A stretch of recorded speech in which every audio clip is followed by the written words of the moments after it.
that feels fleshed out and developed and like makes more sense compared to like what Gabby went through in the fourth movie, how things ended with her. Well, So, that was Tyler, all I was saying. Gabby is a saint, and you're wrong. I'm just kidding. They're actually cooler. They're separate and they're cooler, where Lilypad is, I don't want to curse, so I'll say witch. She's Yeah. she's not very nice.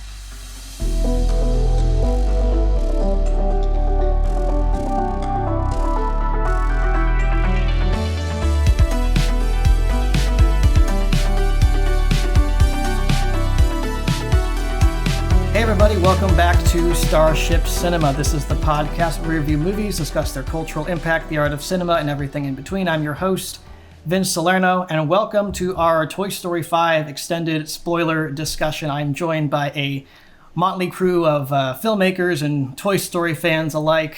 I'll start from, at least in my screen, top to bottom, introducing people. First off, we have my buddy Tyler Banark, fellow film critic, and first time, he's a veteran for my old podcast, but this is the first time on Starship Cinema. So Tyler, welcome. Thank you, Vince. It's great to be finally talking movies with you again. And what better way to ring it in than the follow-up to Toy Story 4, a movie that you and I both absolutely love so much. I can detect the sarcasm in your voice. And we also have one of the biggest Toy Story news scoopers on Instagram right now, formerly ToyStoryEmperor when his name was unfairly taken away from him, but he's back as Toy Emperor Story. Welcome, man. Oh, thank you so much. All right, and next we have second time on the podcast, Gabe Moore, if you guys remember him from the Project Hail Mary review. Gabe, welcome back. Thanks for having me back. The Project Hail Mary review discussion was one of the best discussions I've had on that movie with anybody. So that was glad to be back. Well, I appreciate that, man. And last but not least, we have toy collector, fresh on the Toy Story community scene on Instagram, me, myself, and Woody, aka Indy. Welcome, man. Hello. Thank you for having me. I appreciate the opportunity. Should be fun. Yes. Well, if you guys, you guys are obviously here because we're here to talk about Toy Story 5. By this point, hopefully you've seen my initial review with my wife. If you haven't, go and check that out. This is going to be a full-blown spoiler discussion. We're going to get into the weeds about everything. Jessie's story, Woody and Buzz's story, the toys versus tech angle, all of it. We'll be ranking the movies, giving our scores, all that jazz. So if you have not seen Toy Story 5, I don't know what you're doing here if you have, but if you haven't seen Toy Story 5, leave now, go see the movie, and come back and join us. Yep. All right. Well, I guess we should just start with the main thing that the movie focuses on, which is this time around Toy Story 5. It's not about Woody, and it's sort of about Buzz, but not even really. It's Jessie's story. So this is a Jessie movie. She's now the head of Bonnie's room. She's the favorite toy, so by default, she becomes the leader of the group. And she has to face off against this very real threat in our world, which is technology and the impact it has on children and imagination and play. So Tyler, I guess let's start with you. First off, what did you think of the movie, and what did you think about how this movie handled Jessie's story? Yeah, so I think Toy Story 5 was definitely a step up from the previous one or two Toy Story movies that we've had. I think focusing on Jessie was definitely the right move to go with, especially since how little screen time she got in Toy Story 4. So I'm really glad that they made her gave her own storyline, and it's something that I've also kind of been wanting since she was introduced in Toy Story 2. And we got a little bit of her her little backstory in Toy Story 2 with Emily, and we get more of that here. And I'm so glad that was explored more, and how the story was able to connect Jessie's experience with Emily with what she's going through right now with Bonnie. And I think that was a brilliant choice, and it was done really well.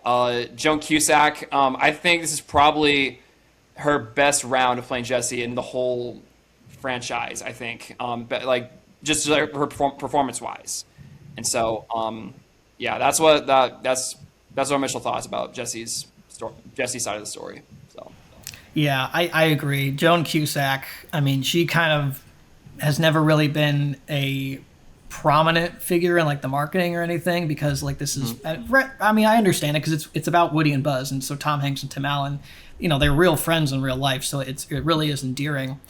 But to have Joan Cusack, who, I don't know, like when you see her in person or when you see her in the promotionals and stuff, it's like, does she still have it? And then when you actually see her voice acting in the movie, or hear her voice acting rather in the movie, it's like, wow, she brought it. She definitely brought it. Gabe, let's throw it to you. What did you think?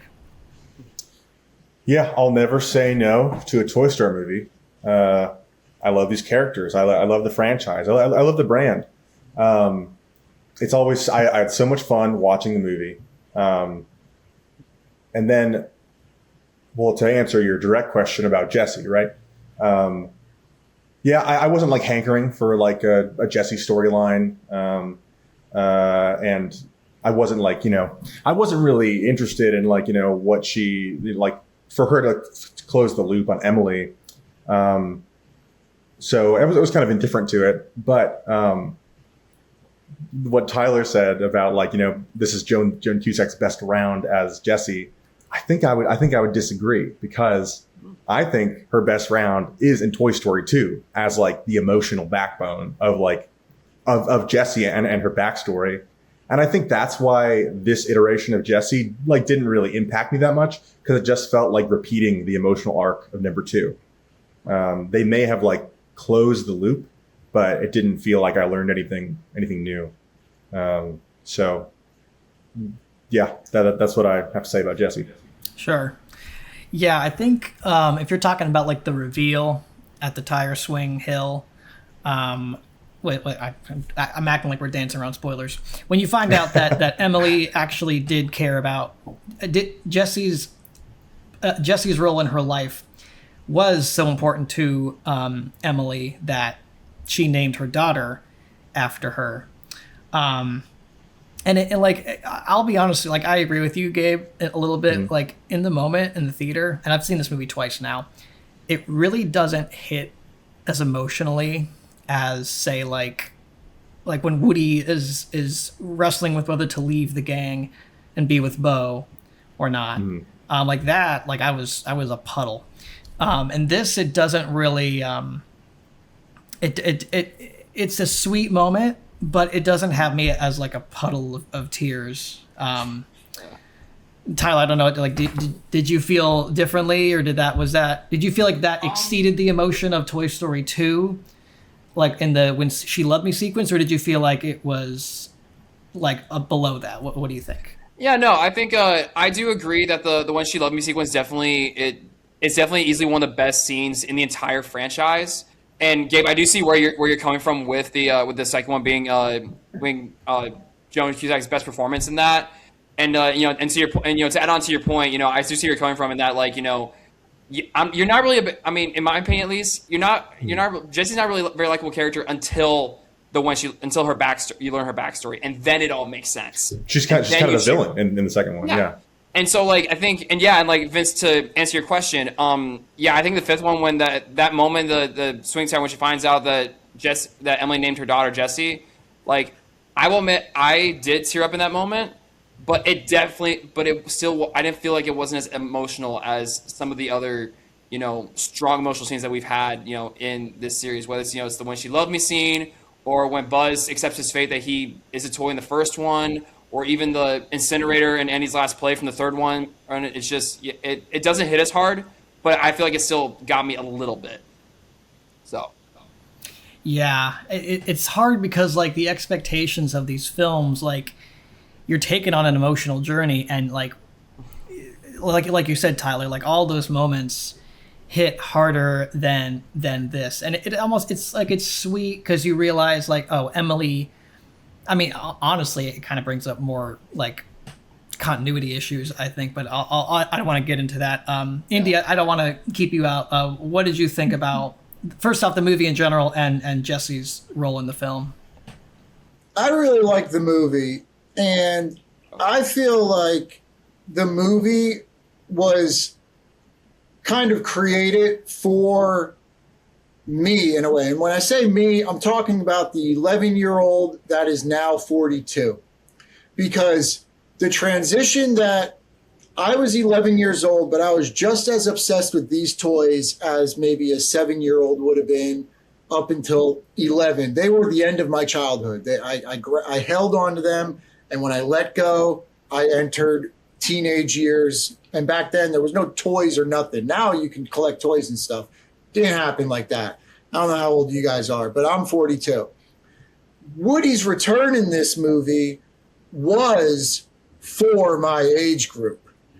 His overweightness that they were showing, his balding, his letting it go, his calm attitude throughout the movie. He had his moments, but for the most part, it was a whole lot of like, all right, where in the past movies, he was really hyper, trying to fix everything around him. And I'm in that position now at this age where I'm just like, let it go. If it works, it works, And sure, call me if you need me, but I'm not going to step in to solve these problems like I did in Toy Story 4 kind of thing.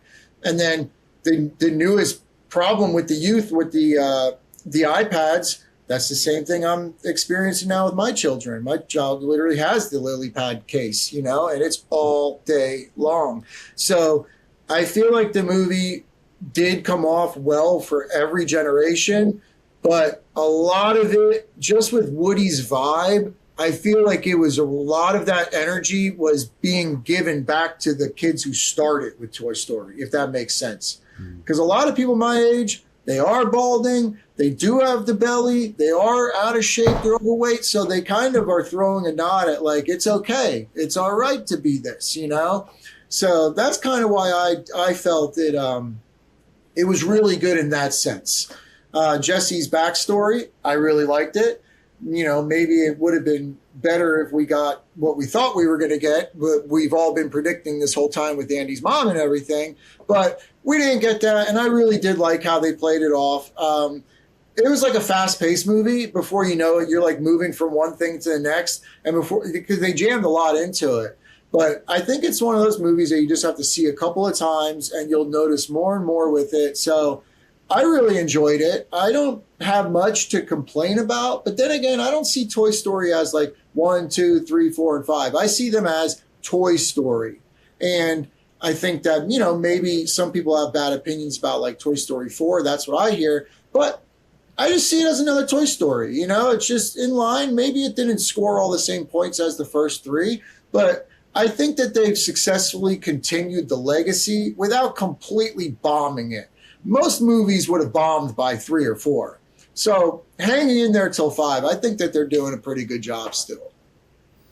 Definitely, I would agree. Like even with like what few gripes I have about Toy Story 5, even the worst, quote unquote worst Toy Story film is better than any average film coming out today. So I hope people don't take like my criticisms as like I hate the movie, because like it's still a very good movie. I just don't think it's as good as previous films. We lost Toy Emperor for a second, but it looks like we got him back. Tell us what you thought of, first what you thought of the movie in general, and then what you thought of Jessie's story, how they handled Jessie's story. So first off, it's gonna be a controversial opinion, and we're not gonna get offended. So I'm gonna be honest. I was I'll put the best. Well, the best. This series. I feel like Toy Emperor, you're kind of breaking up there a little bit. I used to know everything. Sure, might be my signal. Can you hear me loud and clear? That's Yeah, we can better. hear you now. Better. Yep. Where you were saying your thoughts on the Controversial on the, opinion. Oh there shoot, we he lost is. him again. He liked it. I think he liked it. He liked it. Yeah, So- I think he said it was the best one of the. It was his favorite one. Yeah, that's and more fascinating. power 'cause to he, you. he said controversial, and then he did say something controversial. Yeah, I heard that too. Yeah. Yeah, I wouldn't. I mean, we won't get into the rankings right away. We'll save that for the end of the episode. But I wouldn't rank it that high. But hey, more power to you if you rank it that high.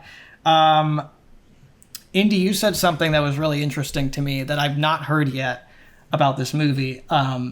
That Woody's stasis in the movie is made for the older generation, who are at maybe like around the same age as Woody, who are just kind of letting it go, not worrying as much. And I will say, I do like that Woody is not as like clenched and on edge and existential as he usually is in the movies. It's kind of nice to see a movie where Woody is a little more laid back and he's just there to come in and help the gang.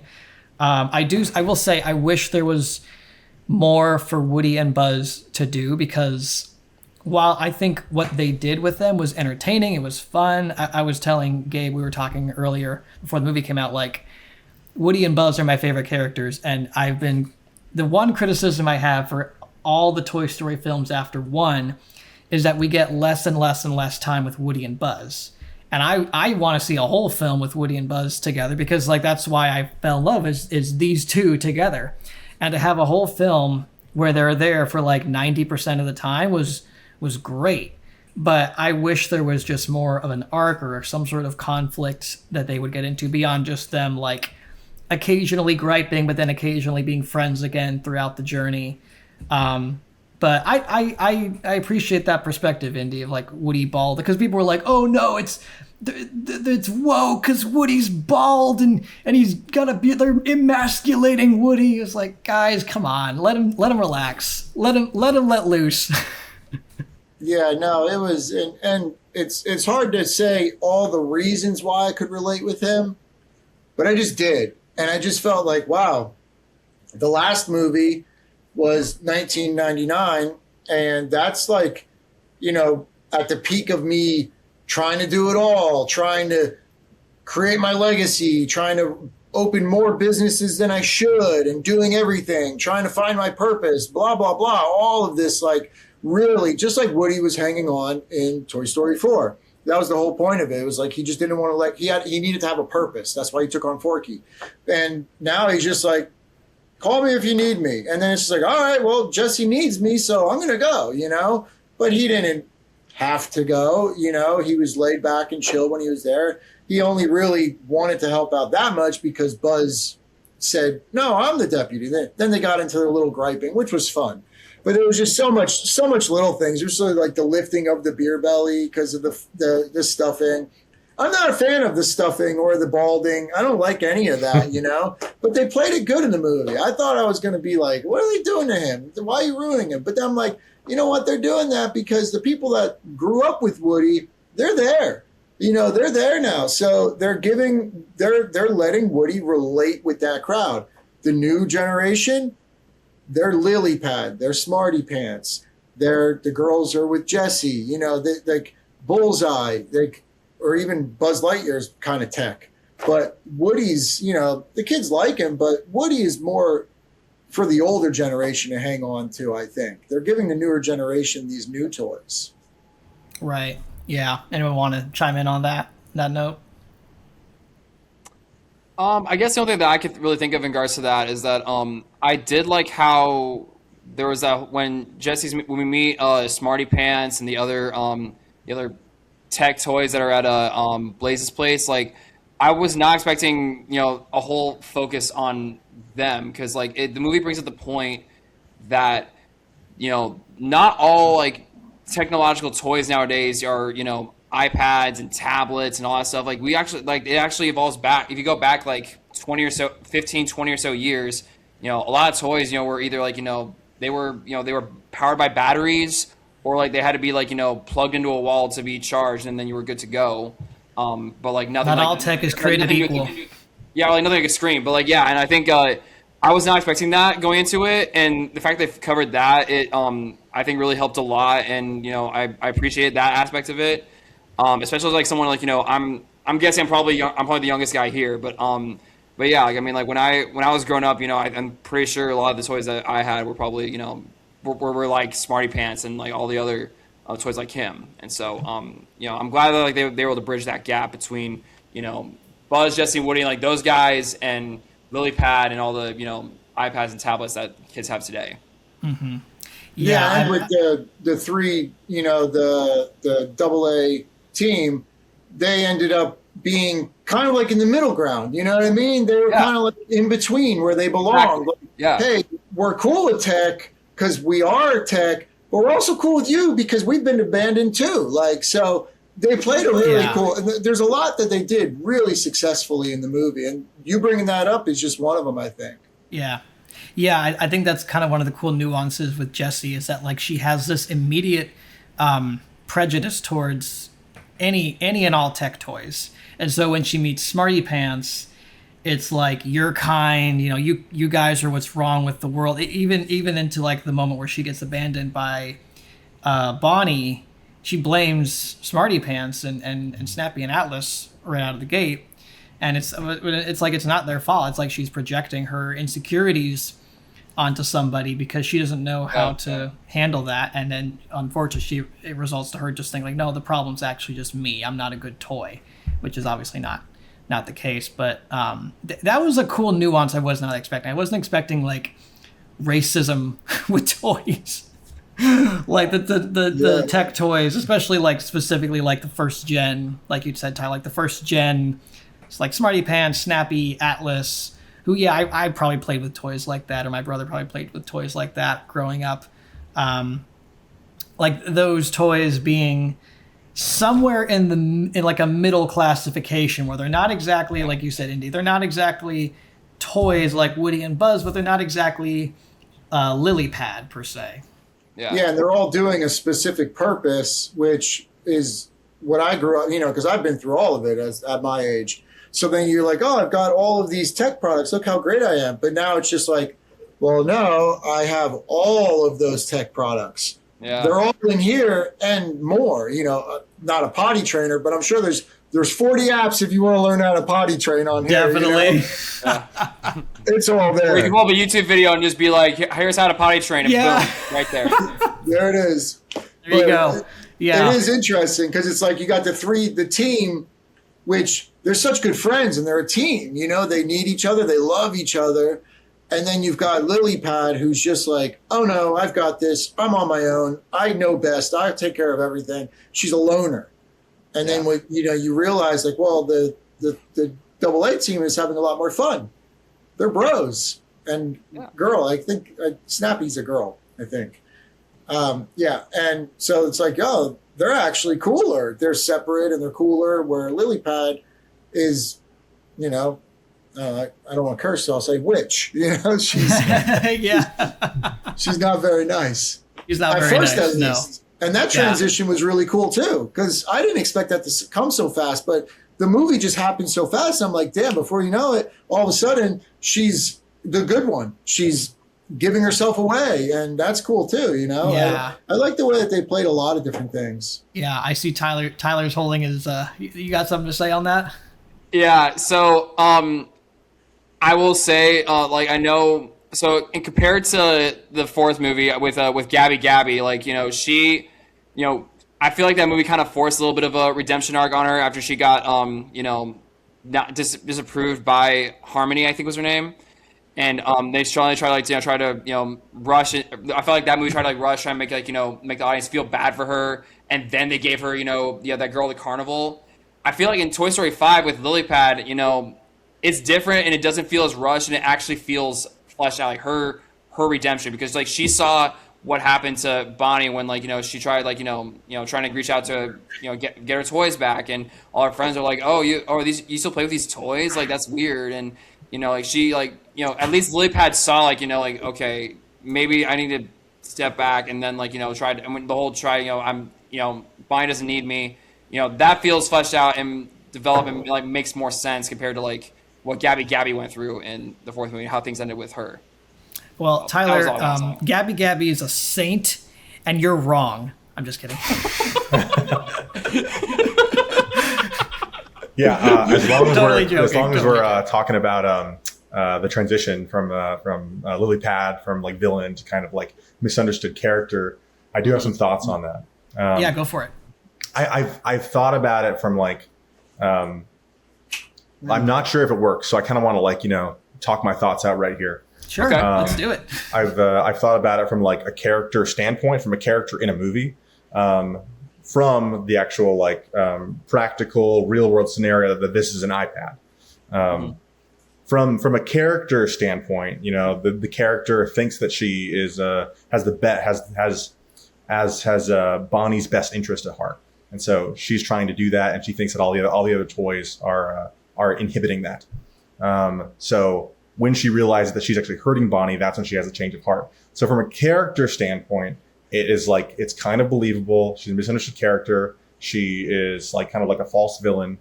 But from like a practical standpoint, like, you know, that it's actually a piece of technology and the movie claims to be saying something, it gets really confusing. In terms of like, the premise is that like, you know, iPads, technology without like barriers can be very dangerous. That's like the premise of the movie, and a real world problem. Cyberbullying. Yes, yeah. And so when the movie says that like the iPad is like misunderstood, and basically the end of the movie is kind of like, you know, everything in moderation. We just need a balance, and something felt false about like the movie's trying to sell Lilypads. Like, I was like, what am I getting from this movie? Like, so, and I think I understand that the movie is like saying that an iPad is a tool and it needs to be used for its purpose. But I just think that if this movie is for children, like technology, like without limitations can go so awry, and I'm like, is this movie dangerous, or am I just crazy talk?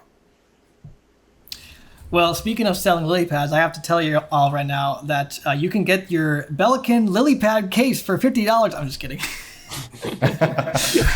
Doing an ad read for Belkin. No, Gabe, I think you bring up a good point. It does get a little hard to follow exactly what the movie is trying to say when Lilypad is trying to remove herself from the equation. Because, like, are we saying, like, tech's bad with kids and we shouldn't let, you know, little 8-year-old girls have iPads because they'll get cyberbullied? Or are we saying that, you know, tech can be used for good? Like, it does. I do agree with you that it kind of gets muddled. Because the girls that were cyberbullying Bonnie are still in her life. That's still a problem. Like, yeah. Like, I was thinking about like the and they have lily pads too. Like, what do they think of their kid? Like, oh, my kid's a little brat for bullying Bonnie.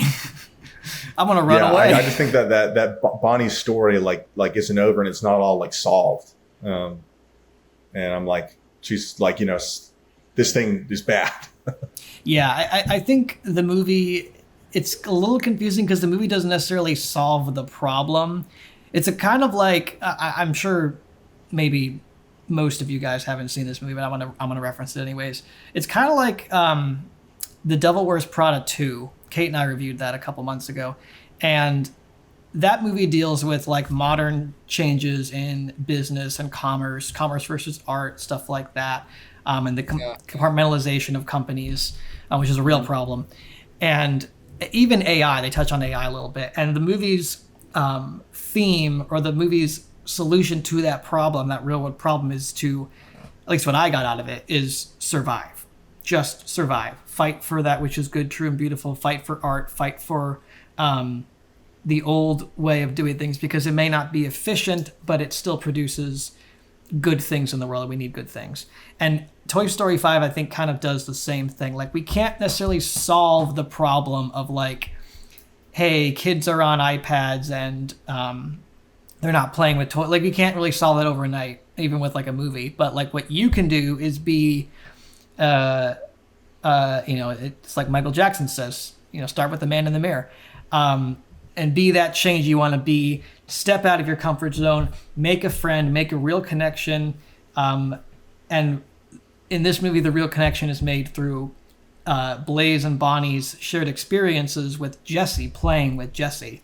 And that's kind of the connection that they have, and that then leads to the end where they have the wedding, and the neighborhood kids see Bonnie and Blaze playing, and then they come over, and which was just kind of how, like, I'm a 90s kid. I grew up in the late 90s, and that's kind of how we played. Like, we would go outside, we'd see our neighbors in their front yard, like throwing a soccer ball or playing with their toys, and be like, hey guys, what you doing? Like, we're playing soccer, want to come over? And then it would just turn into like a block party, and you don't see that these days. It's actually really sad. But those are the things that, like, that's all we can really do is just kind of survive and fight for the good things that we can fight for our children's lives and for our lives. So in this case, it's, fight for your ability to play. Fight for your kids' ability to play and to make real connections with real people who actually value your kids, at least for those of us who can speak as parents. Yeah, I think that's fair. I don't know what I was expecting from the movie. Does the movie deserve credit for even like asking the question? Because it's a really important question. It's got people talking. And I like, is this what they intended? Like the fact that it doesn't end on like, a very obvious resolution, that like it's just opening up the conversation. The one thing they do definitively say kind of is that like Lilypad can be used for good. Like, and that's a little confusing. Well, the good thing that Lilypad can do is it can connect to your high-tech Buzz Lightyear and turn it into a drone. That's the message. Yeah, or it can that's exactly what I got from it. Yeah, or it can it can help like with trying to get Jessie back to Bonnie. The fact that we're able to we're able to that side of it too. That can hey, like, I found this. If this is yours, feel free to let me know. And there's that whole part of it too that also it's good and that's helpful as well. Yeah, that is true. Yeah, there's a double-edged sword to connection, to widespread connection and being available to everybody online. You're gonna have people who you're not gonna like, and people who don't like you, but you're also gonna find people who you can have actual genuine connection with. I heard this at a homily at church a couple months ago, and just kind of rings to that. I was like, not everyone's gonna like you. So don't waste your time trying to make everybody like you. And like Bonnie's plight is like, she doesn't want to be like everybody else. She is the way she is. She's a nice, imaginative kid who just wants a friend. And she puts herself out there and she puts herself out there as, playing with toys, and she gets judged by her friend, basically bullied into just like playing with the Lilypad. She doesn't really want to play with the Lilypad, but she wants to make friends, so she doesn't really have much of a choice, or she doesn't feel like she doesn't have much of a choice. Mm-hmm. Yeah, I imagine the way that we're talking right now is probably the way they were talking like when they were developing the movie, and like when they were writing it, or like putting finishing touches on it, being like, what about this? Like, are we doing it right? Is this good? Right. Yeah. Oh, yeah. I'm sure. I mean, there's a reason why this movie is rated PG, and it's not because there's violence towards toys. I'm pretty sure it's because of Smarty Pants. Oh, you mean Atlas? Atlas's Maybe. One line. I just put Gabe, pants and like talking humor together. While we're talking about Smarty Pants, I just want to say I don't think we talk about enough how good of an actor Conan O'Brien is, because he's been a great host for the Oscars. He's also a great comedian, but I don't think he gets enough credit as to how good of an actor he can also be. Because like between this and he was in the movie If I Had Legs I'd Kick You from last year. That was sort of an award season attention, more so for Rose Byrne. Is that any good? I thought it was okay, but Rose Byrne and Conan O'Brien were, I think, were both good in it. Like Rose Byrne definitely deserved the Oscar nomination, and then Conan O'Brien, he's in it for a couple of scenes, but he does what he can with the role. But yeah, Conan O'Brien, he's a good actor. Yeah, I love. Yeah, Conan I'm not O'Brien. a fan of like knowing the actor, if that makes sense, because I like it to just be like, this is just Smarty Pants, not in my mind, oh, Conan O'Brien, he's actually voicing this. Like, and I think he did a good job enough getting us into the character, because for whatever reason, I don't really see Tim Allen or Tom Hanks with Woody and Buzz because they're so old. But if they were brand new and I was just getting into, if I watched the movie for the first time, I might see them as their actual human counterparts. That's why I don't like the Mario movies where they put what's his name in there. I'm not a fan of that because Chris it's Pratt. like, why don't you? Yeah, Chris Pratt. Like, there's other people that are deserving of these roles where I won't have an imagination in my head of Chris Pratt as Mario. Like, if it's just like Jim Rutter or whatever from Tennessee, I will never imagine him in the body of Mario, if that makes sense. But I think that, Smarty Pants was the only time I really even thought about Conan O'Brien was when he, with the hair, when you went into the dream sequence or the play sequence. Then you got, and that was just a funny part. They had to throw that in there because they're paying this guy lots of money. They're like, we have to do this. So I did enjoy that part. But I think it was a good job. Smarty Pants was my favorite new character.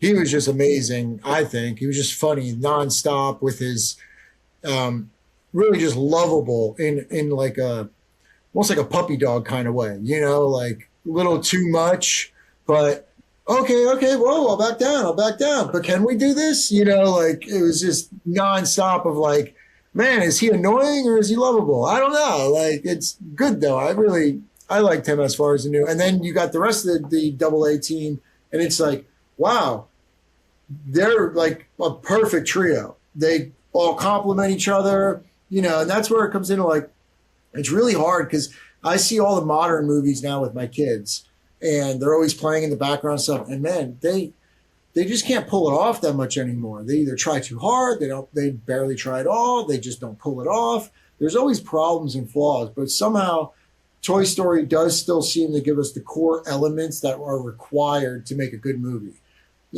Maybe they don't put it all together perfectly or whatever. Everyone has their opinions, but you're not able to say, well, I didn't like the new trio. Like, I don't know. They're kind of hard not to like. But maybe you have a different opinion. I don't know. No, I did like the trio. I liked seeing them on screen. The only thing that I have to say about them is not about them. It's that I feel, correct me if I'm wrong, you guys might think differently, that I feel like the old toys were pushed aside for these new toys, I'm like, wow, Miss Potato Head and Rex, they're all just sitting in the garage. Okay. Yes. Yes. I understand the need to want to see Potato Head and Rex and Ham and all those guys on screen, especially when they give like all the lines to like Dolly and Trixie. And like, I love Dolly and Trixie, but like, you're seriously going to like go through the effort of recasting Mr. and Mrs. Potato Head to give them like 5 lines. A lot of people said that around Toy Story 4, and here's what I think about, I guess, both movies. Yeah, they were in the trailer. Well, in the RV okay, or whatever. so when you look at Toy Story 4 specifically, you have to understand that, and sorry, this is just my opinion, talking all high and mighty. Everything in Toy Story, everything that takes up real estate in Toy Story 4 is there to reinforce the 2 central themes of redefining your purpose and listen to your inner voice.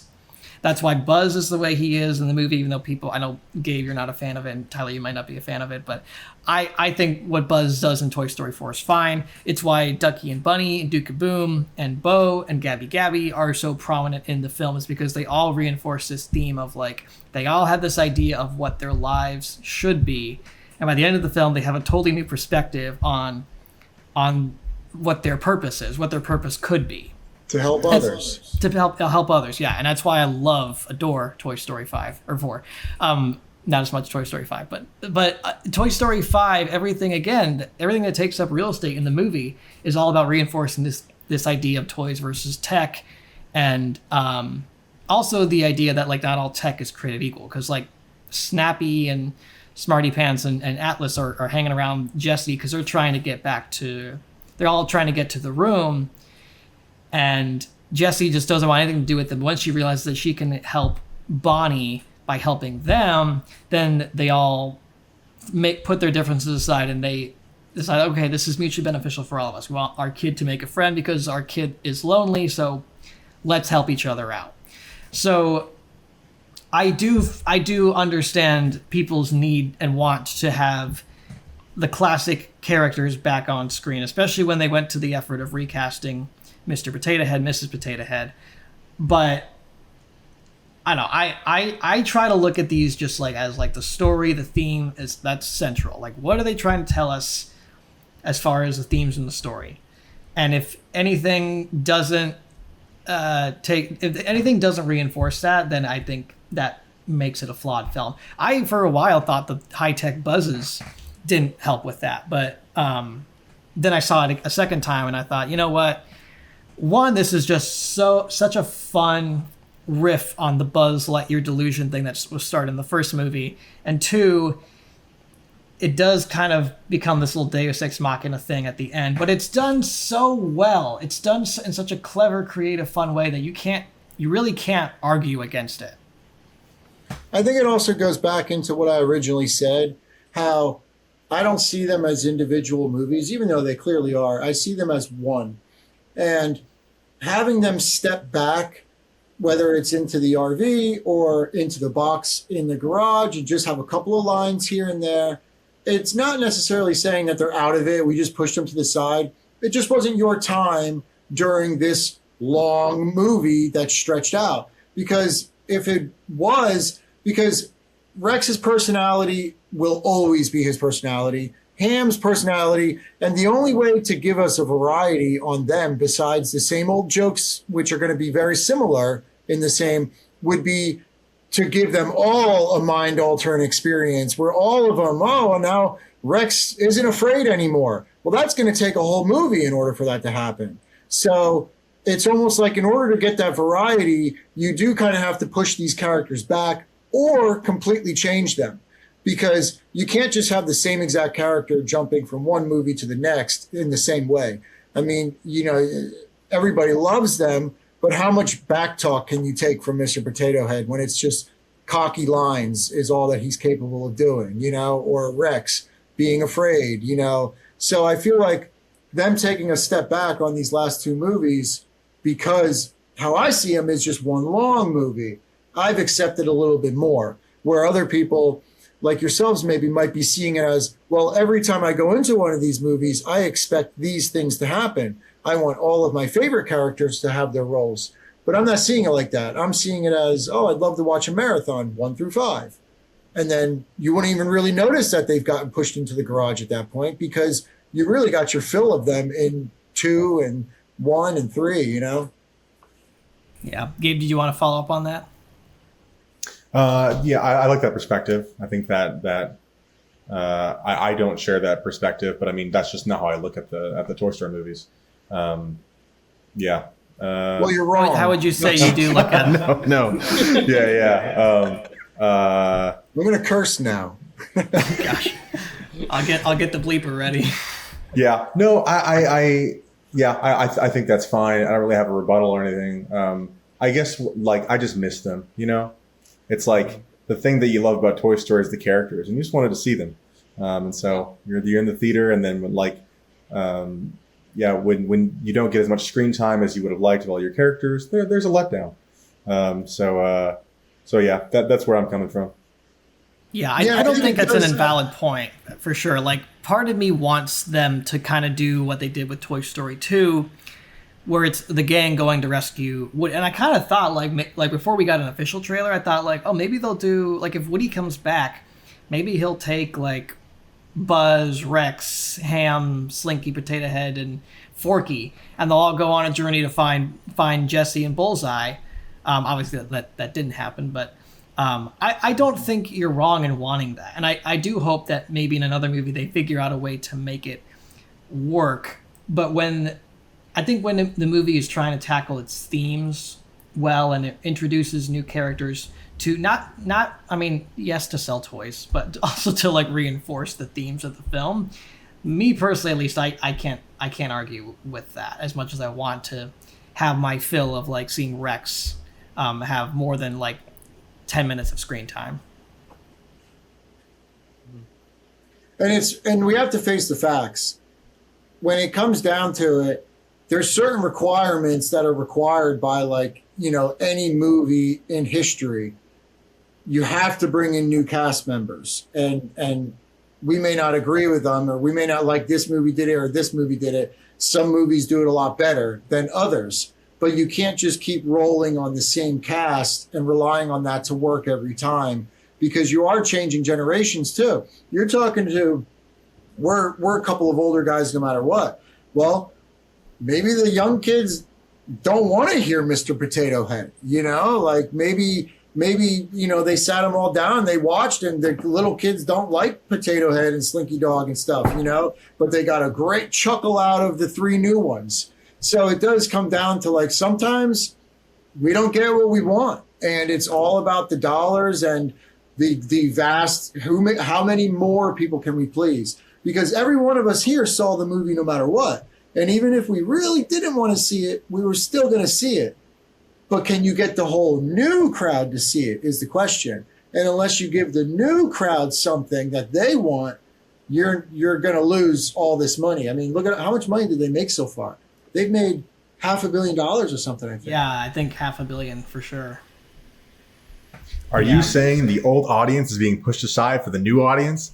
I think we're all getting a little piece. I think, yeah. I think they gave us old Woody so that way we can relate. But then the new characters came, and it's a struggle. It really is. And what we can hope for, in my opinion, is that they give us more of the shorts, because the shorts, like, I don't know if you guys ever saw the shorts like Lamp Life, where that cleared up Bo's history, and Partysaurus Rex, that gave Rex a whole 15 minutes or however long it is, you know. So these shorts that were given to us, those kind of would satisfy that need to get a little bit more out of each of these characters. And if they did that for us, I think that would make us a little happier. If you're going to be a continued fan, you're not just going to watch the movies, but you're going to check out the shorts as well, you know, because for me, I'm not going to say I miss Rex that much, because I just got done watching the shorts.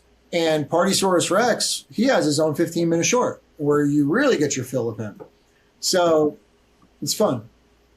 Yeah, I do see your point with that, Indy, especially since like Lamp Life, it catches people up to speed on what Bo Peep has been up to, but it still has a plot hole that I had a big problem with in the 4th movie, and that was, how did Bo go from like the big pink dress to the whole, you know, blue pantsuit and cape, and you know, how does like I mean, where did all of that come from? It's like, I mean, it's one of the few things I have with the 4th one, but like still, I mean, like, yeah. They had that short film where they explain like, you know, where she's been, what she's been up to, but then this little thing is on display, and I'm like, okay, where's that? Add that, make that make sense. Yeah, they marketed that as like the like find out how Bo got to where she was, and like it's like a cute little like the visual setup of like, you know, Bo is positioned in one angle the whole time, and you're watching her life progress. It's fun, like it's creative the way they do it, but like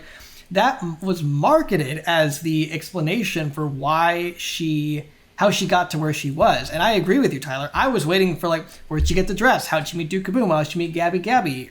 All that stuff. See, sorry, I want to say my opinion with this, because I think it may clear it up. Go for it. Leaving the lamp is when she got to be who she wanted. And they don't talk about that, but it's pretty much implied with that, because her dress is her cape. Her cape is her dress turned inside out. So it's not even a cape. That's her dress. If you buy the toy, the toy has a blue, and then the inside of it is polka dot. So the dress turns into the cape, is essentially what it is. It's got the little button. So the cape is supposed to come from the dress, and her undergarments were always there. They're just underneath. They do change a little, like the design, but in reality, it's supposed to be the same dress, just changed. So it's almost like she hasn't gained a new outfit. She's modified what she had, if that makes sense. That does make a little bit of sense, yeah. And then her Expectations are a funny thing. Yeah, I think I have to I would have to see it for myself. But I mean, I just need to get a visual like what that look of that, like that kind of toy what you're talking about, Indy. So, but I mean, I see where you're coming from, but like, yeah, I feel like I need to really see it to fully grasp it. Yeah, and that's why it's kind of like the lamp life only like filled in a placement. Like it's a short, so they only gave you so much. But it's kind of like, okay, well then she left the lamp, and that's when she became who she is. So it just leaves you to have to imagine it. So it is a plot hole, you know, but it's interesting because you kind of play your own you know scenarios in your head. But now you know she's out there just saving toys and rolling around in a skunk. Yeah, well, that's a good point you made. It is called lamp life, so it stands to reason that the second she gets off the lamp, you're like, that's it. End of lamp life, and her new life begins. So, like, that's all you really need to know. Yeah. But I do understand and relate, Tyler, to your need to, like, want... I was hoping for more from that short, and I was a little disappointed initially, but I don't know, expectations and time is a funny thing. Like, I feel like when you can distance yourself from like your expectations from something, you can either find that it's a lot better than you remember or a lot worse than you remember. I don't remember what movie it was, but I think I had like sky high expectations when it came out. Hated it. Watched it like, no, sorry. I'm remembering, it's the reverse.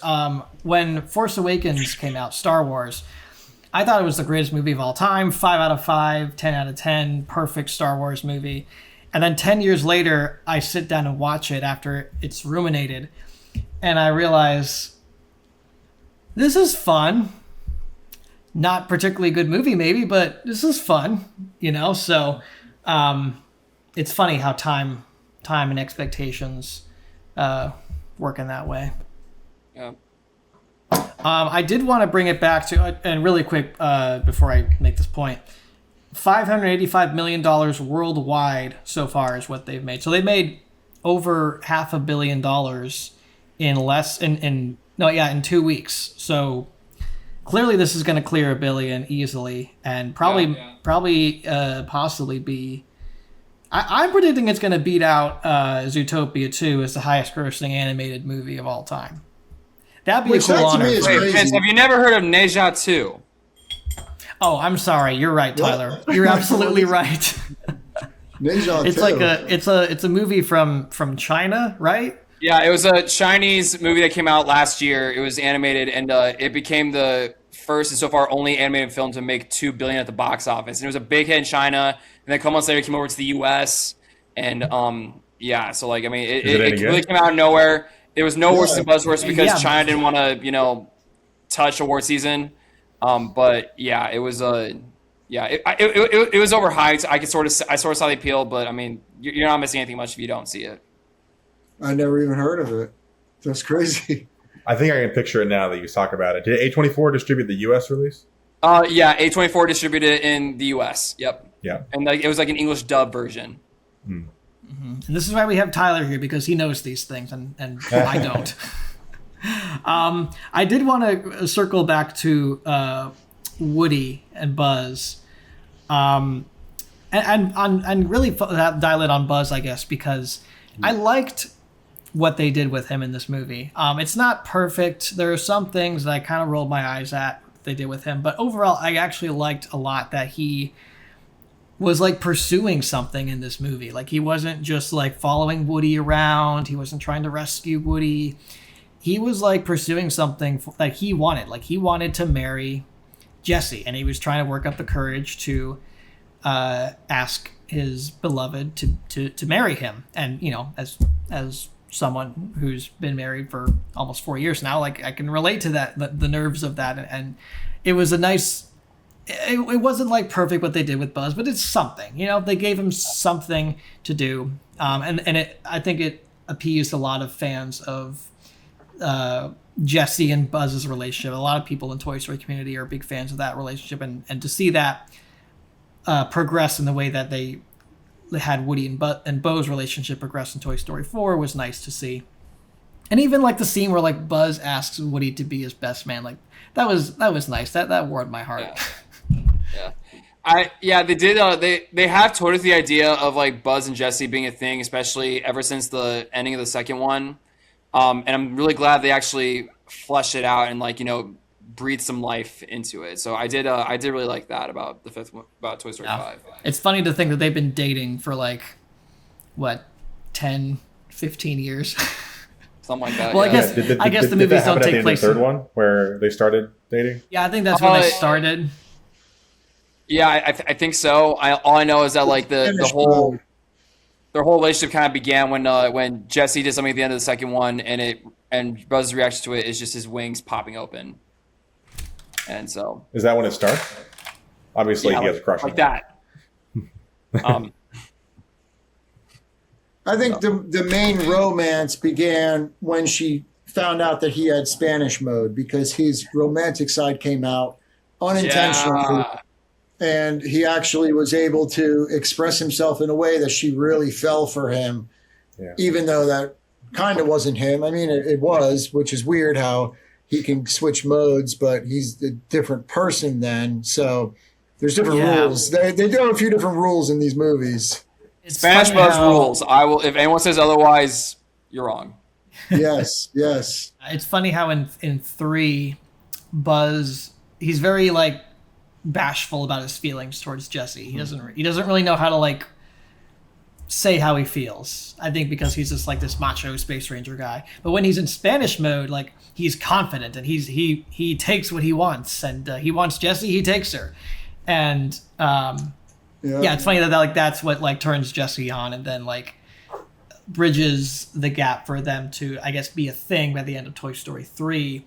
And you kind of get like little interactions between Jessie and Buzz in 4. Not a lot, but just like little things, like where he's holding her hand or escorting her off the RV, things like that. But then this is where it's like, no, there's still a thing. And she trusts him so much that she makes him her deputy. But Buzz wants to be more than just a deputy. He wants to be husband and wife.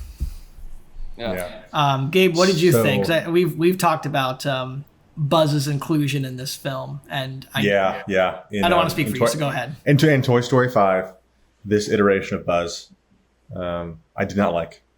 I think Buzz is probably my favorite Toy Story character. Why is that? Well, I think really growing up on the second one, because Buzz Lightyear is like the coolest toy. The opening sequence in number 2, he's like, fighting Zurg in the video game sequence. And him leading the toys to go rescue Woody. He just is like a cool toy technologically. And then also, I guess technically would be the technical term, but he also takes like control of the room and can lead. And he's like a leader. He's a natural leader. And you and I have gotten in these arguments, but like my claim still is in this 5th edition, Buzz, like he doesn't have authority. He is like second guessing his leadership qualities. And he's more feminine than he is masculine. And my argument is that like, I've seen him be more masculine in other movies. And you did send me that clip, like from this movie being like, well, what about this when he's taking control of the buzzes? And I was like, yeah, I did like that. I liked that, to see him like lead the Buzz army, and it's like mission play or whatever he says. But him tiptoeing around, him tiptoeing around, not knowing whether going back and forth about proposing to Jessie, that's relatable. But the way he goes about it makes him seem like really like effeminate. And then she kisses him. She also kisses him. Yeah. So there's a lot to your point, and I see it too. Yeah. And I like that Buzz, calls Woody from the walkie-talkie or whatever, but I've only seen the movie once, so this is from my memory. But like even the way that he does it, that calls Woody. Even the way that he does it, it seems like we don't know what to do, but like I'm gonna call Woody. It's Jessie that's calling. Jessie calls right. Woody, not Buzz. That's my mistake. Okay. But I just like Toy Story 2 and 3, where Buzz takes control of the room and he's like, he has an authority, and I don't feel his authority in this movie. Yeah, I understand where you're coming from, and I do partly agree. And I think I would agree more if one, there wasn't the scene where he commands the Buzzes, and where he's fighting with Woody the whole, like, for most of the movie about leadership. Because and it's motivated by, I think, wanting to find his beloved. I will say though, I didn't tell you this, but I saw this clip. Sorry guys, my phone's going off. I saw this clip on a clip of the movie recircling. It was the wedding at the end. And the thing that kind of bothered me, because at the wedding at the end, Buzz is the one who walked down the aisle, not Jessie. Buzz is on the left side of the wedding aisle, not Jessie. Buzz is the one that gets the ring on his finger, not Jessie. Buzz gets dipped, not Jessie. And then I didn't realize this until I saw it today. Buzz throws the bouquet, not Jessie. And I thought, like, that's weird. Like, objectively speaking, that's weird. Why would you do that? Like, make Jessie the girl and Buzz the. Why are we making Buzz in the position of the They very much bride? did feminize him, and I personally have to try to look past it because I do like the movie and I can enjoy it, but at the same time, I'm a man, and I'm not just a man. I'm a real man that acts like one and plays my part and everything. So, I do see it like, all right, so he's weak. He's unsure of himself now. He clearly is having a hard time with everything that's coming his way, emotionally and in the room.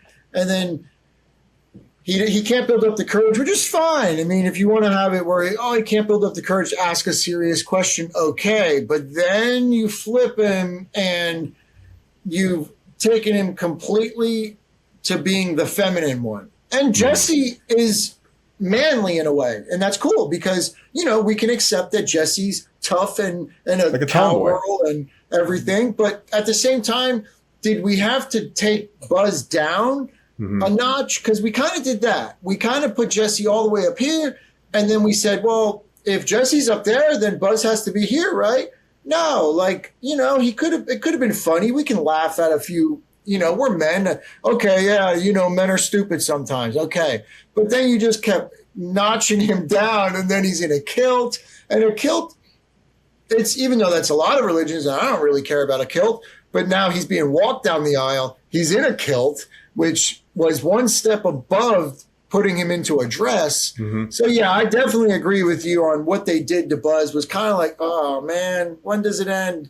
It's kind of funny, and I have to see it more like, all right, well, I'm watching a girl's perspective this time because it's a Jessie movie and it's girl power and the girls, but then it's just like at the same time, but did we have to crush Buzz? Yeah. I see your Sorry, Tyler, go ahead. If I were to, Tyler, go ahead. I was gonna say the only comment I'll say to that is that I feel like I've been seeing a lot of people nowadays have it where if couples were to get engaged, I've seen some couples that have where instead of the guy proposing, it's the girl proposing, and I don't agree with that either. But honestly, if that's how they wanted to do it, all the power to them. And I think that's how they want to do it with Buzz and Jessie, and just reflect that. So exactly, and I'm only saying it because the Buzz we used to know ran the room. The Buzz we used to know, but then somehow slowly became a little bit more feminine. That's like your point originally was that we saw a change in Buzz. Yeah. Yeah. Gabe, did you want to say something? If I were to offer like a counter argument, playing devil's advocate, I have to jump through hoops, but I'm like, okay, like what if the toys actually don't come to life and we're watching the toys play together as if they're all being played by Bonnie? How would Bonnie play with them? Well, and that's what it was.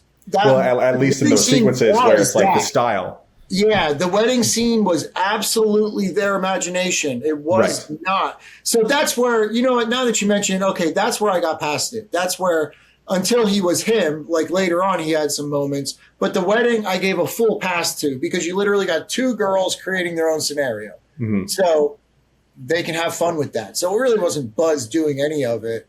So, yeah, you're completely right with that. Yeah, I offered that a pass, but then like seeing Buzz the rest of the movie and seeing him more like, you know, effeminized, that along with the wedding scene, I'm like, it bothers me. Yeah. That's when you see it as an overall agenda with the movie production, no longer the imagination. Because if Buzz was tough the whole time and then all of a sudden he's the girl at the wedding, well, now it's just funny. That'd be so funny. That'd be a much easier because it'd be a girl playing with him. Like, Yeah.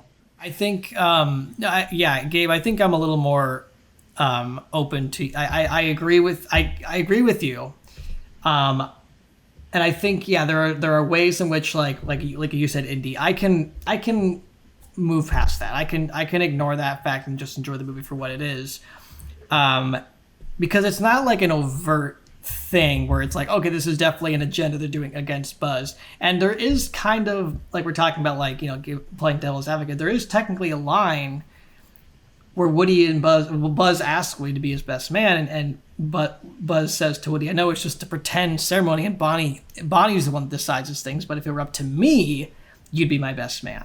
So Buzz already knows that the wedding's not going to go how he wants it or how Jessie wants it. It's going to go how Bonnie wants it. And even it's funny that we're even like debating the like logistics of toys getting married, because like, do toys have, you know, religious spiritual beliefs about marriage? Yeah, exactly. It's just so funny. Yeah, I think it's just more or less like, because it wasn't just the imagination at the end. It all led up to that. You know, Buzz didn't kiss Jessie. Jessie ended up building up the courage to kiss Buzz. So every step along the way took us to this wedding. All of the reality took us to this playtime scene. But it doesn't seem too far-fetched that it's actually just reality all the way through. Because it wasn't two completely different things. It was a little bit funny at the wedding, but it's definitely how they were playing it to be. So, you know, that's where I got it to pass, though. I'm like, okay, the movie was only this far, but now the wedding is really far off, really feminizing him. But it's a girl's imagination. So I gave it the pass. Mm-hmm. And you also got to remember, in Toy Story of Terror, the Halloween special, that is kind of like the like protector Buzz that I think Gabe you wanted to see more of. Like, where he's looking after Jessie, he's protecting her, he's worried about her, she's wanting her to protect him. Not to say that Jessie like can't protect herself or anything like that, but like, you know, that's very common for women to want to do. They want their man to protect them. So you get a little bit of that in Toy Story of Terror, and maybe I was subconsciously thinking about that, which is why at face value it didn't really bother me. So I don't think it established to me that like Jessie appreciates Buzz, and she knows, and she loves him, and he loves Jessie, of course. But it's not like she thinks less of him or anything. She's also got this like tech, like, you know, she's trying to protect Bonnie. She's got the Lilypad thing. She's the head of the room, so she's trying to figure a lot of things out. So it kind of makes sense that Buzz is not like at the top of mind for Jessie in that moment. And it is kind of funny, though, because she's all concerned about this whole other thing, trying to save her legacy and save the room, save Bonnie, save everything. And Buzz is like, will you marry? Will you? And like, the only thing he cares about is trying to get her. Like, that's kind of plays out to like a dude's mind, though, in a way, because sometimes we'll just completely block out all this other shit crap and just have to focus on like one little thing that we want, and that's it. We don't care about all that other nonsense. We're focusing on this one thing. Yeah. Men can be very laser focused on the one thing that they have to do, and everything else is just background noise. I remember when I was about to propose to my wife, I thought of nothing else. I think I forgot to pack certain things when I flew over to propose to her, because we were living in different states at the time. So yeah, it's again, that's why I like it, because it's very relatable what they do with Buzz. It's not like what you'd expect from Buzz, but it's just it's unique. It's like, okay, it's the development in his relationship with Jessie, and it's like nice to see him for once. He's not going after like trying to save Woody or trying to save the gang. It's like he's going after something that he wants for himself. Yeah. And you can see Woody's part plays into it, like the older friend, like, I'm the old married man. Like if my younger friend's talking about marriage and stuff, his mind will not let it go. But I'm just like, oh, whatever, it's, yep, I've been there, whatever, who cares? It's not a big deal. That's kind of Woody's in his own zone. He's out on his own now. And then you've got Buzz in a completely different situation, panicking over something so small that he knows isn't even real. Because he even says it, like, I know the wedding's not real, but if it was. Yeah. Well, let's see. I got two more points I want to bring up, and then we'll wrap this up. So now that we've gotten past the point of no return as far as sequels go, Toy Story 6. Do we want to see it? We're going to see these numbers. I mean, the series should have ended at 3. Person in me wants to say no, but honestly, it's inevitable. So if there's gonna be a 6th one, sure, I'll go for it. Reluctant, yes. Yeah, a reluctant yes. Gabe, how about you? Yeah, I hold the trilogy as probably the greatest trilogy of all time and some of the best movies ever made. But the characters are so fun that, like, I'll just keep making them. I'll go see it. Yeah, I agree. Give me more. I want more. We need something to look forward to. If they tell us Toy Story's done and over with, yeah, we can watch the old ones, but, there's not many movies that we can look forward to anymore. And for us to even be sitting down right now and talking about, there's a lot of good stuff in 5, and maybe you don't like it or I don't, but I do, and we can all say something that we enjoyed. That's not the case for a lot of 5th movies. Mm-hmm. By the time you reach the 5th movie in any legacy or whatever, I mean, even Marvel lately has been killing itself, which I'm a big fan of Marvel, but I don't even know of a lot of them anymore because they just keep dumping them out. So I think that they're still doing a successful enough job that we'll all see it, so they're going to make it. Yeah, I agree. I always told myself that if they're going to make 5 and it's not going to be the end, as long as these movies are good, I will gladly accept more, because I love Woody and Buzz. Like, they are my favorite film characters. Woody's my favorite character in any movie. Anytime you say Tom Hanks and Tim Allen are coming back to play Woody for anything, I will be there opening night. So I want to say I hope they like cap it off in another trilogy and really put the franchise to bed. I think they got to end it at some point. Yeah, but me too. There are more stories to tell. Genuinely, like, this was a genuinely good idea, like toys versus tech, as opposed to like what every Toy Story fan, no disrespect, what every Toy Story fan keeps saying is like, oh, let's make a movie where the toys go back with Andy. It's like, okay, well, where's the story in that? Because if you put them back with Andy, like, there's nothing, like, that's not a story. That's wish fulfillment.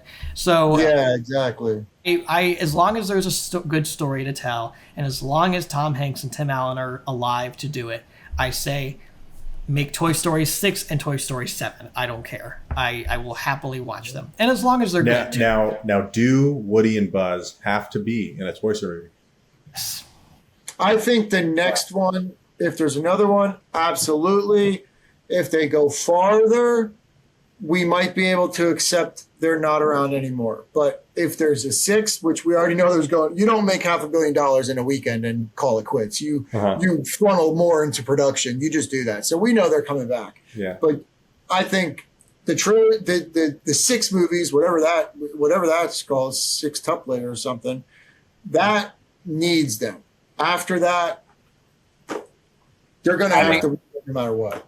I think it should stop at 6. Like, if they're gonna do a 6-1, go for it. But after that, it's nothing. It's nothing else to go with. There's nothing else. No, Yeah, because you could probably kill it with shorts too. If you want to kill it, throwing it out the shorts, more shorts like that, and then you'll see that it dies. Because a lot of our even SpongeBob and stuff, and a lot of these have just been great movies, but then they just fail over time. So you can toss out some shorts and then see if any fish are biting, and if after 6 nobody can even follow along with the shorts because it's too far out there, then they're going to know that it's done, which it will probably be the case. Mm-hmm. Yeah, definitely. Yeah. All right, guys. Well, let's end this with our rating. Let's do rating out of 5 stars. We'll start with you, Tyler, and just general final thoughts on the movie. Okay. So we're gonna share final thoughts and rating. Yeah, and final thoughts, rating, and your ranking of all 5 movies. Okay. All right. So final thoughts. I think I was hoping we could touch on music, but that's okay. I think. Yeah, go ahead. But Randy Newman, I think Randy Newman's score didn't jump out to me as much, which that's totally fine. But I do think the Taylor Swift song in it was pretty decent. It doesn't hold much of a candle to some of the other songs, but I thought it was all right. I say that as a cinephile and as a Swiftie. That being said, thank you for doing that. That took a lot of courage. Yeah. So those are my final thoughts. My rating, I say Toy Story 5 is a 3.5 out of 5. And for my ranking for the whole franchise, I'm just going to do the main 5 and exclude Lightyear. I say it goes, number 1 is 1. Number 2 is 3. Number 3 is 2. Number 4 is 5. And then in last place is 4. I'm agreeing. That's mine. Yeah. Right. That's mine. Yeah, actually, it's funny because I was thinking that when you said it, like, oh, I have to come up with this now. But I agree with Tyler. That order is my order as well. Well, yeah. Indy, you want to give us your final thoughts on the movie, or anything you didn't get to say that you want to say? You said me, right? Yeah, go ahead. Okay, yeah. No, I really enjoyed it. I'm glad to have them back. I'm glad to have new characters. Not everything was perfect, but I think that, man, the time flew in the movie, and as fast as it went, I think it's hard for them to really give us what we want and give Rex one more line, or Mr. Potato Head one more line. It's just like, oh, they had to cut some stuff out, to really fulfill the story. So I'm satisfied with it. I really like it. The main gripe on my part is I'm the toy guy in this situation, and the movie should have came with the proper toys to satisfy not only the collectors, but the kids that want to hold that same thing in their hand. They failed us there. They gave us a wonderful, great movie, and then they said, tech's the problem, and then they gave us a bunch of tech. They fulfilled our needs with just tech. Every toy has still got a button on it where none of that needed to happen. So I think that they tried to say tech's the problem, and then instead of, giving us what we need for the toys or want for the toys, they went in the tech direction for the toys and didn't fulfill that. So that's my gripe. I enjoyed the movie, just not the toys. Uh-huh. What would you give it out of 5 stars? Man, I liked it. I'd have to give it a 4.5 or so, really. Okay. Out of 5. I think it really played its part in the Toy Story universe. Like I said, it could have killed it. It could have went really bad. So I think that it's over a 4, definitely. Solid. All right, Gabe? Yep. Final thoughts. I had fun watching it. I'll never miss a Toy Story movie. Love being in the theater. Love the characters. But kind of forgettable. Really did not like what they did with Buzz. Loved the premise of the movie. Whether or not they fulfilled the premise is, or at least resolved it, is still, at best confusing and at worst kind of dangerous. But but opens the conversation. And I guess one last point that I was thinking about was that like, so it's very like plot heavy because of like the real world scenario it's bringing, being like what happens when technology enters a child's bedroom. And I was thinking like could this movie like exist like without the Toy Story characters? And I was like, yeah, I think it would still work. You could just put in any characters. But I don't know if that's a knock against the movie, but yeah. So I'm just kind of indifferent about it. Love the characters, but the movie was just like so for me. So 3 out of 5, because it's a well-made movie. Like I'm not saying it's like a terrible movie, but just very mid, and which is better than a lot of stuff we get today. And I have to say, like mid for Pixar, so it's still a good movie. Yeah. So ranking of the Toy Story movies is number 1's the best, then the third one, then the second one, then the fourth, then the fifth. So we all agree. Is that? It's up. Well, to actually, you. Tyler, you had the fourth at the lowest. So yeah, Indy and I had the same one as you, Gabe. We accept the only difference is 4 and 5 were swapped. Oh, that's right. Yeah, I missed that. Yeah, that's Yeah. You said your fourth was the fifth was your last. Yeah, mine was fifth was 1, 3, 2, 5, 4. Okay, yeah, I do agree with Tyler. I must have misheard what you said, Gabe. So Okay. Good. Okay, cool. Well, I guess it leaves it up to me. Yeah, I really like this film. I honestly was really shocked walking out of the theater not loving it, because I've never not loved a Toy Story film. I think the first 4 movies, the first 4, are perfect movies, 10 out of 10, 5 out of 5, the best animation and filmmaking has to offer. And it was really kind of off-putting to walk out of this movie and like, oh, I don't think that worked on all cylinders. And there are some things that Kate and I brought up in our initial review that we didn't bring up here. I won't rehash them, but I would say overall, I really liked the movie. I liked what they did with Jessie. I wish they did more with Woody and Buzz, but ultimately I'd rather have them in the movie and do very little than not have them in a Toy Story film at all, because you cannot do Toy Story, in my opinion, without Woody and Buzz. And ultimately, I think they address the premise of the qualm of the film, which is toys versus tech, well enough. Gripes aside, with the slight feminization of Buzz, or I wouldn't even say feminization. I would say more just the mischaracterization of Buzz, the smaller presence of Buzz and Woody in the movie. All that aside, really happy with it. I liked the new characters. I like what we saw of the old characters. And honestly, it got me excited to see another one, because I don't think this movie ended in a way that ends the series like 3 and 4 did. So, it's fair game now. Okay, let's what is the, if they do end it at 6 or 7, what's the end of the series going to look like if they do round it out with a Bonnie trilogy? So I'm actually in a position where it's wow, I'm excited for the next one. I'm not let's just end it. It's no, let's see how they land this plane. Let's see how they do it. So, and that's what they're good at. They did that on purpose. That's definitely, yeah. They played into that. It wasn't a mistake. So we know there's another one coming.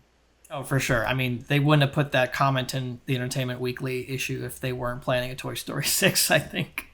My rating, since I said in my initial review that my rating might change, it has actually stayed the same. So my rating for Toy Story 5 still is 4.5 out of 5 stars. The half star just being little gripes and issues I had with it. We totally forgot to talk about Taylor Swift's song.